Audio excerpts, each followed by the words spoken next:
Hey there, I'm Kevin Downey, and I run an agency called Kevin M. Downey where we help companies with their recruiting and email marketing efforts. You can visit our website at kevinmdowney.com. Okay, today's topic, we don't know what we don't know, or they don't know what they don't know, and the challenge this creates for business owners who rely upon employees to make decisions. So I would say this is most important with small business as they hire employees initially.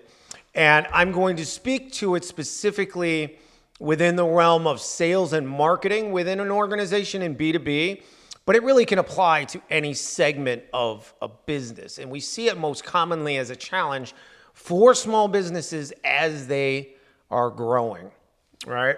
So we don't know what we don't know. What does that mean? Or they don't know what they don't know. So when we talk about marketing, for example, in B2B, business development and lead generation, proper email infrastructure, which I talk about in another video, that has long-term viability, that can send high volume per server, 3,000 a day, 60,000 a month, is something that most all owners are unfamiliar with, and to be honest, almost all marketing people within companies and sales organizations within B2B companies are unfamiliar with, right? So they don't know what they don't know. Like when you describe it to them, they've never heard of it before. Now it's challenging, right? So because it's anything that's completely foreign to someone creates fear, which then creates ultimately apathy, right? So when they don't understand what you're talking about or what you're getting into, they get afraid of it, right? What you don't know, you're always going to be afraid of, right? So how does this provide a challenge for owners, and what does it do in companies? And I'm going to again go back to, been recruiting agency for 10 years, do a lot of sales and business development because of my background and what we talk about, but that's not all we do in terms of recruiting. But I specifically have been building email infrastructure and managing it for clients for 7 years. And this email infrastructure is all designed to drive inbound leads. It's going to outperform any rep dollar for dollar, no matter what, right? It's guaranteed. And sometimes it can outperform 5 reps, right? But at the end of the day, when we talk about, marketing and lead generation and sales within B2B organizations, you have an owner in a small business who's the foundation of the company, started the initial sales. Owners are still always the best salespeople a company will almost ever have, usually.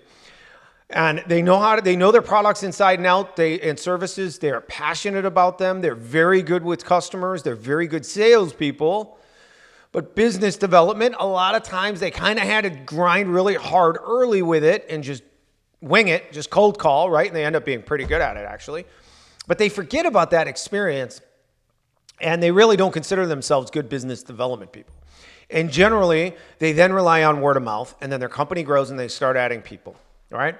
So fast forward years, decades, company's grown, got a sales team, and now all of a sudden in the last 10 years or so, 20 years, decision makers have become much more difficult to get a hold of.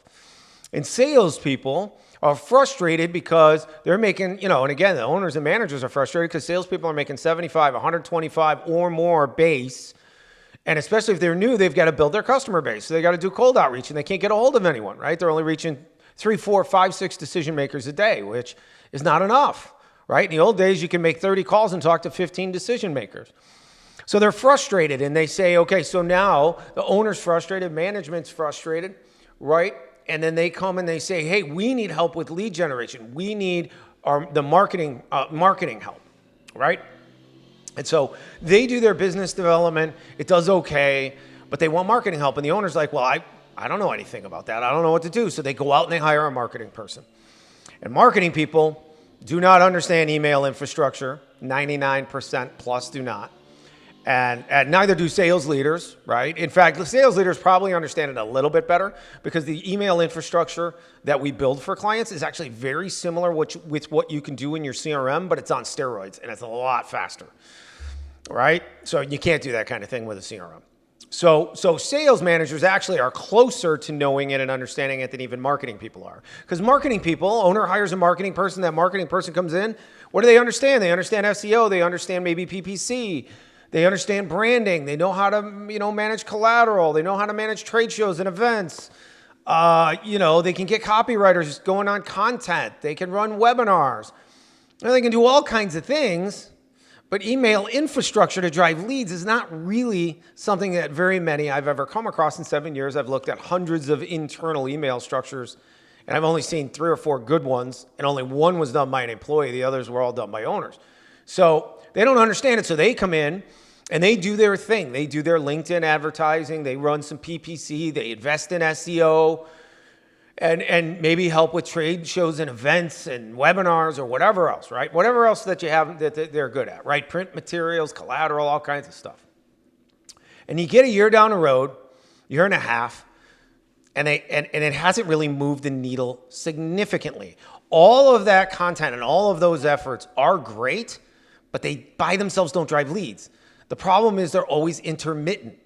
Right? I talked about this in previous videos. Those things are all great to do, but on a day-to-day basis, they're not going to drive daily leads. What drives daily leads is reps doing cold outreach, boots on the ground, right? And email marketing and high volume, proper email marketing infrastructure that is designed to drive leads, to drive response. Those are the 2 things that are going to drive leads day to day. Right? Marketing people don't understand either of those things. When you tell them about email marketing, they'll say, oh, well, we already do email marketing. We do email through Constant Contact or MailChimp. We do a newsletter. That's great. That's not going to drive leads. That's great for branding. It's great for keeping your name out there, but it's not going to drive leads. Not on a day-to-day basis, right? Because you're only going to run it once a month to a limited list.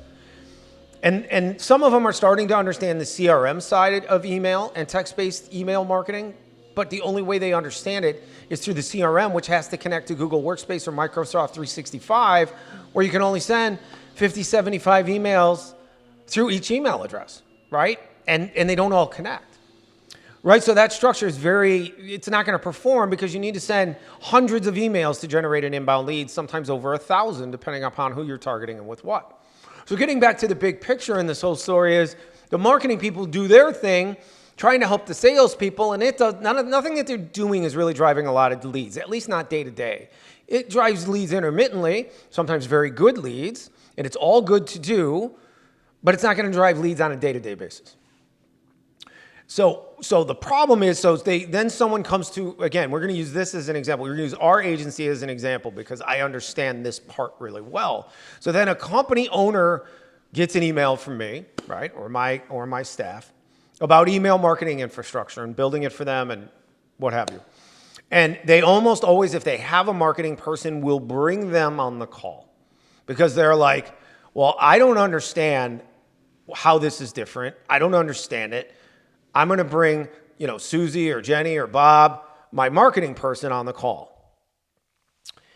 And so what happens, and now this is really the point of the video, a little long here, but think about this in maybe other parts of your business as well, and you've experienced this. So then you get the marketing person on the call with the owner, and I walk through the basics of email infrastructure. And it is truthfully more or less over both their heads because they have no experience with it. The marketing person has no idea. Now what happens? Since they don't know what they don't know when they come in, and now they realize what they don't know, one of the challenges for that owner is that marketing person is immediately afraid of it and doesn't want the owner to do it because they're afraid to manage it, because that owner is going to ask that marketing person to manage that email infrastructure, and they're afraid of it. Or they're going to need me or my agency to manage it, and I am taking away from what that marketing person is doing within their company because I'm going to drive more leads dollar for dollar than that person is with what they're doing, right? Guaranteed. So they come in and they look at it and they say they're afraid of it. So now what they don't know hurts the owner because they're immediately going to push back against this email concept because they're going to say, oh, I don't think it'll work for us, or, it doesn't seem like it's really a fit for what we do. We're really unique. We have a special customer base, whatever. I hear the same lines all the time, right? Our industry is really unique. It's relationship based. We can't send cold emails. Every B2B sales situation is relationship-based. I've heard that line so many times. At the end of the day, you have to reach out and connect with someone somehow and introduce yourself. You can do that by email. You can walk in the door. You can call them on the phone. At the end of the day, you got to introduce yourself to people, right? You can go on referrals and network for so long. Eventually, you need to introduce yourself to people. So that whole concept that we're relationship-based is complete nonsense, right? Every business is relationship-based to some degree. So Think about this though, and hopefully you understand what I mean. That person comes in, they don't know what they don't know. They come in and now they realize what they don't know, and it scares them. It's very, very intimidating to both owners and marketing people, let's say. And then they push back on it because, again, you're either going to make them look bad, you're going to step on their toes, that marketing person, or you're going to take budget that they have to spend on, let's say, me to run email for them, which takes away from the marketing budget, right? And or possibly they think could threaten their job security. So when you're an owner, you need to look at this very carefully when you bring employees on as a small business to help you make decisions for your organization. Because remember, at the end of the day, it's your money. It is your company. You're the one who makes or makes or loses money, right? That employee, you're almost always paying them a base salary. In most employees, it's almost all base salary. They are interested in keeping their job. Yes, they do have good intentions for the company, but their number one priority is keeping their jobs, okay? So you need to make sure you're aware of that. Think about that with every facet of your business when you bring employees in to start making decisions on things for your company, okay? Hopefully that helps you. Reach out to us, kevinmdowney.com. Best of luck in business, and we'll talk to you soon. Thanks.